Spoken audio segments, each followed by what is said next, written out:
umeumba vitu vyote, umempa mwanadamu amri ya kufanya kazi.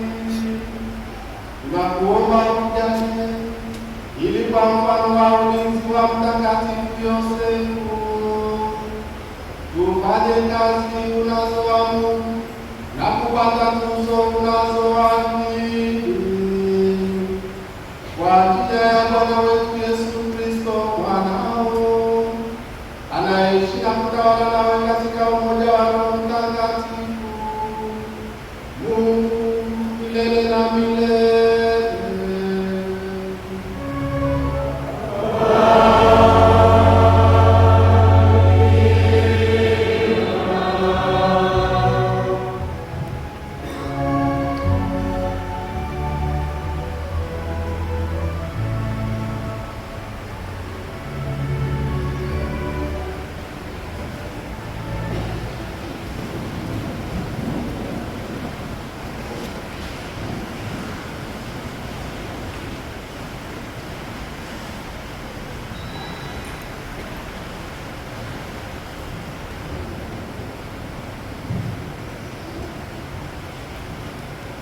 Somo katika kitabu cha Mwanzo.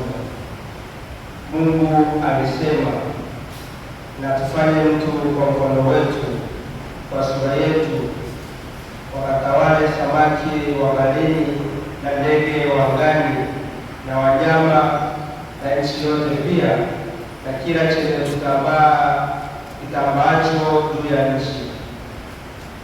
Mungu akaumba mtu kwa mfano wake, kwa mfano wa Mungu alimuumba, mwanaume na mwanamke aliwaumba. Mungu akawabariki. Mungu akawaambia, zaeni mkaongezeke, mkaijaze nchi na kuitiisha, mkatawale samaki wa baharini na ndege wa angani na kila kiumbe chenye uhai kiendacho juu ya nchi. Mungu akasema, tazama, nimewapa kila mche utoao mbegu ulio juu ya uso wa nchi yote pia na kila mti ambao matunda yake yana mbegu. Vitakuwa ndivyo chakula chenu na chakula cha kila mnyama wa nchi na cha kila ndege wa angani na cha kila kitu kitambaacho juu ya nchi chenye uhai. Majani yote ya miche ndiyo chakula chenu. Ikawa hivyo. Mungu akaona kila kitu alichokifanya, na kitazama na chenye sana. Ikawa jioni, ikawa asubuhi, siku ya sita. Basi mbingu na nchi zikamalizika na jeshi lake lote, na siku ya saba Mungu akamaliza kazi yake yote aliyofanya. Akastarehe siku ya saba, akaacha kufanya kazi yake yote aliyoifanya.